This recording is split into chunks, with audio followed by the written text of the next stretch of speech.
प्रतिरोध का स्वर अगस्त 2024। शीर्षक तिलौथू, सासाराम, बिहार AIKMS के केंद्रीय जांच दल की रिपोर्ट। मुख्य पाठ।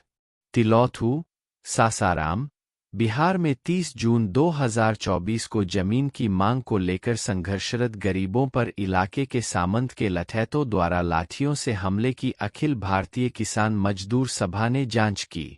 उक्त घटना में कई महिलाएं घायल हुईं और 2 पुरुषों को गंभीर चोटें आईं।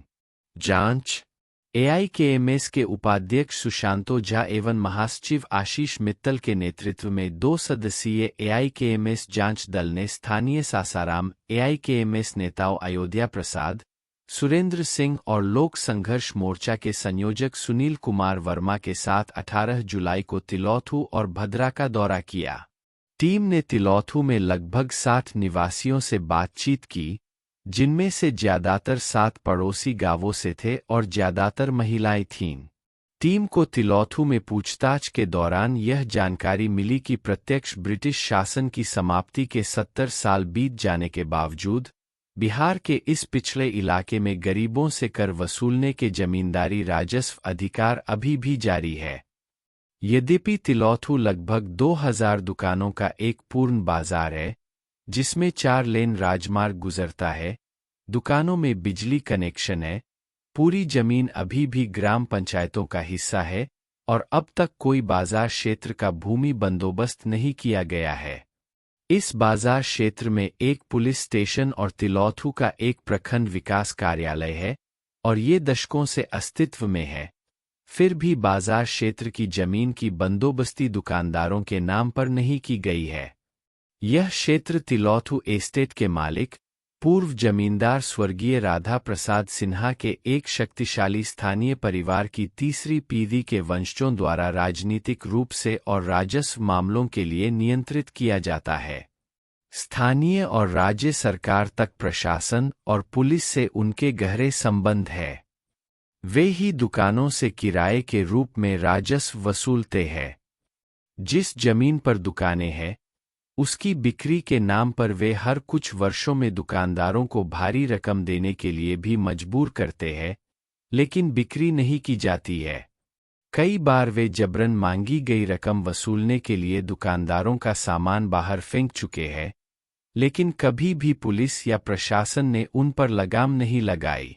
जांच के दौरान पता चला कि वर्षों से इस भूमि का कुछ हिस्सा अवैध रूप से बेचा गया है और अब लगभग 29 एकड़ में एक आनंदकुटी धाम पहाड़ी बाबा आश्रम है और लगभग 3.5 एकड़ में राधा शांता कॉलेज है। ये दोनों ट्रस्टों के स्वामित्व में है। यह समझ से परे है कि कैसे कानून के तहत ये ट्रस्ट उस जमीन का मालिक हो सकते हैं जो वास्तव में बिहार सरकार की थी, जिसे गरीबों को वितरित किए जाने के लिए सरकार को दान दी गई थी। कुल भूमि के 29 एकड़ भूमि पर पूर्व जमींदार राधा प्रसाद सिन्हा के वंशजों ने 2 दिशाओं से तार से घेराबंदी कराकर अपना अवैध दखल कब्जा बना रखा है। लोगों ने बताया कि नीतीश सरकार द्वारा गरीबों में आवंटन के लिए बंदोपाध्याय कमीशन का गठन 2004 में किया था और उस रिपोर्ट ने ऐसी हजारों एकड़ जमीन को चिन्हित की थी, पर सत्ता में बने रहने के बावजूद आज तक इस रिपोर्ट को सदन के पटल पर नहीं रखा गया। स्पष्ट है कि 2024 में भी बिहार सरकार जमींदारों द्वारा कानून के ऐसे दुरुपयोग की इजाजत देती है। जांच दल ने पाया कि उपस्थित सभी प्रतिनिधि, विशेष रूप से महिलाएं, अपने संघर्ष के उद्देश्य के बारे में बहुत स्पष्ट थीं। वे समझ रही थीं कि उन्हें सरकार को भूमि स्वामित्व और नियंत्रण देने के लिए एक मजबूत और एकजुट संघर्ष करना होगा। वे क्षेत्र में भूदान भूमि और बिहार राज्य की सैकड़ों एकड़ भूमि के मुद्दों को उठाने के बारे में आश्वस्त दिखे। पीड़ितों ने खुद बताया कि 30 जून को जब उन्होंने बूली माई मंदिर में इकट्ठा होना शुरू ही किया था, इस बात से अनजान थे कि उन पर हमला किया जा सकता है, भले ही उन्होंने कोई विरोध शुरू नहीं किया था। उन्होंने बताया कि इलाके के करीब 40 लठैतों ने एकाएक उन्हें घेर पर उन पर हमला शुरू कर दिया और जब कामरेड प्रमोद ने सामने आकर रोकना चाहा तो उन्हें पीटते पीटते ये लठैत वहां से उठाकर ले गए।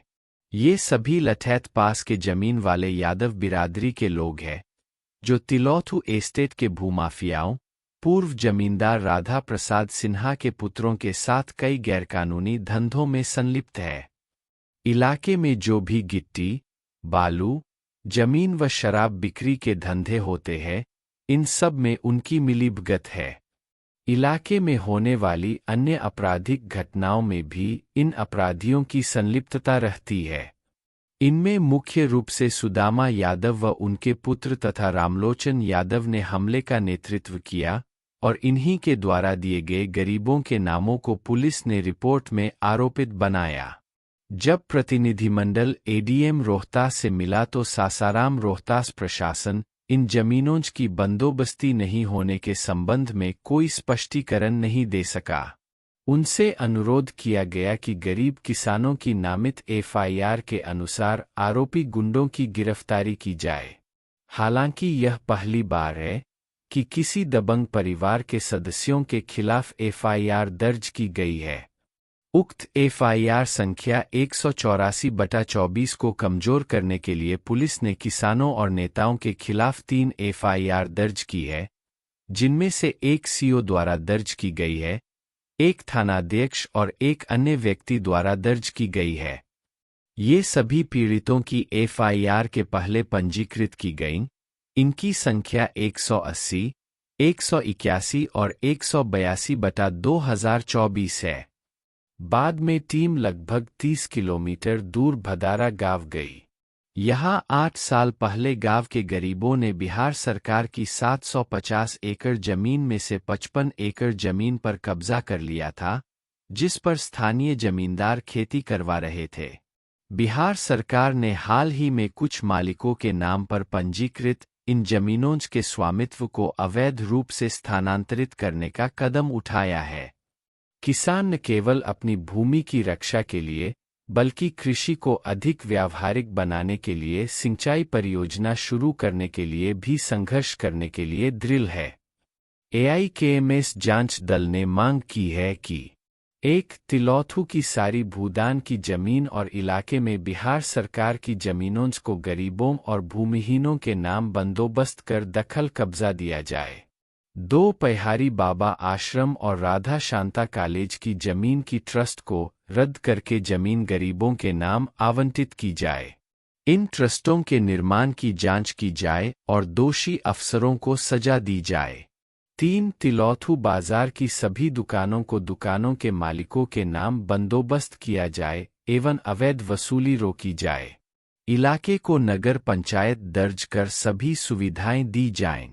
4. गरीबों पर दर्ज मुकदमा संख्या 180, 181, 182/2024 थाना तिलौथू के केस वापस लिए जाए तथा गरीब भूमिहीनों की तरफ से 30 जून 2024 की लठैतों द्वारा हमले की घटना के बाबत दर्ज रिपोर्ट 184/2024 में नामजद गुंडों को गिरफ्तार किया जाए।